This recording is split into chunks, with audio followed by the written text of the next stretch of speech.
قیام پاکستان کے ساتھ ہی جنگ چھڑ گئی۔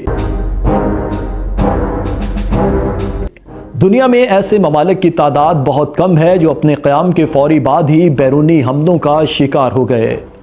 پاکستان بھی انہی ممالک میں سے ایک ہے۔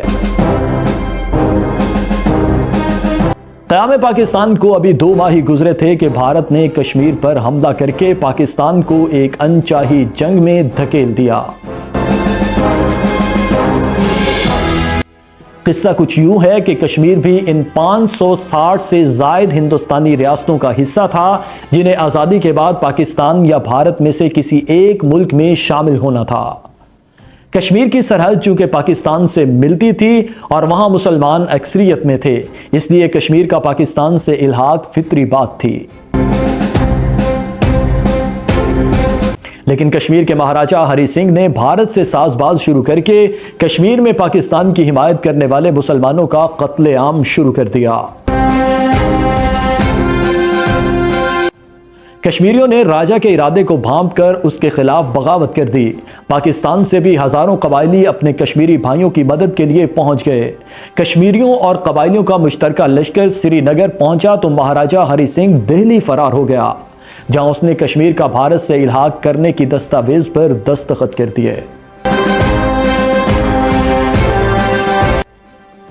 اس واقعے کے بعد بھارت نے جنگی طیاروں سے فوج کشمیر میں اتاری اور سری نگر پر قبضہ کر لیا۔ اس وقت پاکستان کی وسائل سے محروم فوج کے برطانوی سربراہ جنرل ڈگلس گریسی نے قائد اعظم کے واضح احکامات کے باوجود کشمیر میں بھارت کا مقابلہ کرنے سے انکار کر دیا۔ تاہم بعد میں بھارت نے جب کشمیر پر اپنا قبضہ مستحکم کر لیا تو جنرل گریسی کو فوج بھیجنے پر کوئی اعتراض نہیں رہا۔ لیکن ظاہر ہے اب بہت دیر ہو چکی تھی، پھر بھی پاک فوج نے گلگت بلتستان اور آزاد کشمیر کا کامیاب دفاع کیا۔ جنگ جاری تھی کہ بھارت اس معاملے کو اقوام متحدہ میں لے گیا۔ اقوام متحدہ نے کشمیر میں استصواب رائے کی قرارداد منظور کی، لیکن قرارداد میں ایک ناانصافی یہ کی گئی کہ بھارت کو جارح قرار دینے کی بجائے الٹا پاکستان سے کہا گیا کہ وہ کشمیر سے فوج واپس بلائے۔ قائد اعظم نے یہ قرارداد غیر منصفانہ قرار دے کر مسترد کر دی۔ تاہم ان کی وفات کے بعد وزیر اعظم لیاقت علی خان اس قرارداد کے تحت جنگ بندی پر آمادہ ہو گئے اور 1 جنوری 1949 کو کشمیر میں جنگ بندی ہو گئی۔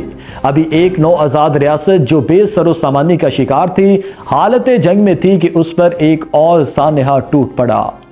روز کچھ نیا جاننے کے لیے اور اس سلسلے کی اگلی قسط کے لیے ہمارا چینل سبسکرائب کیجیے اور بیل بٹن کو کلک کیجیے۔